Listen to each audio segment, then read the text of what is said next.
নমস্কার বন্ধুরা, আজকে আমি বানিয়ে দেখাবো রথযাত্রা উপলক্ষে রসালো খাস্তা খাজা। এর জন্য প্রথমে আমি নিয়ে নেব একটা পাত্র, আর এই পাত্রটার মধ্যে নিয়ে নেব 200 গ্রাম ময়দা। এবারে ময়দার মধ্যে দিয়ে দেব সামান্য একটু নুন আর দেব বেশ খানিক ঘি। এবারে ভালো করে ময়দার সাথে ঘি মাখিয়ে অল্প অল্প জল দিয়ে 10 থেকে 15 মিনিট মেখে নেব। এবারে একটা ঢাকা দিয়ে রাখবো আরো 15 মিনিটের জন্য। একটা বাটি নিয়েছি, তার মধ্যে দিয়ে দেব 2 চামচ কর্নফ্লাওয়ার আর দেব ঘি।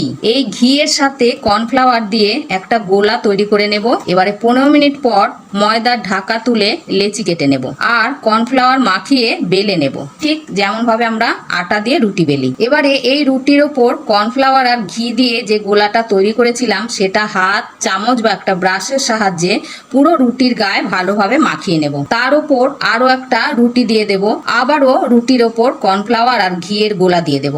এইভাবে সব কটা রুটি রেডি করে নেব। আর এইভাবে সব কটা রুটি একসাথে ধরে রোল তৈরি করে নেব। এবারে একটা ছুরির সাহায্যে পিস পিস করে কেটে নেব। এবারে খুব আলতো ভাবে বেলে নেব। এরপর কড়াইতে দিয়ে দেব সাদা তেল। তেল গরম হলে মাঝারি আঁচে ভেজে তুলে নেব। আমি আগেই 1 কাপ চিনি আর হাফ কাপ জল দিয়ে ঠিক এই রকম একটা রস তৈরি করেছিলাম। এবার এই রস একটু ঠান্ডা হলে খাজা রসে এপিট ওপিট ভালো করে ডুবিয়ে নেব। তৈরি হয়ে গেল রথযাত্রা উপলক্ষে রসালো খাস্তা খাজা। ধন্যবাদ।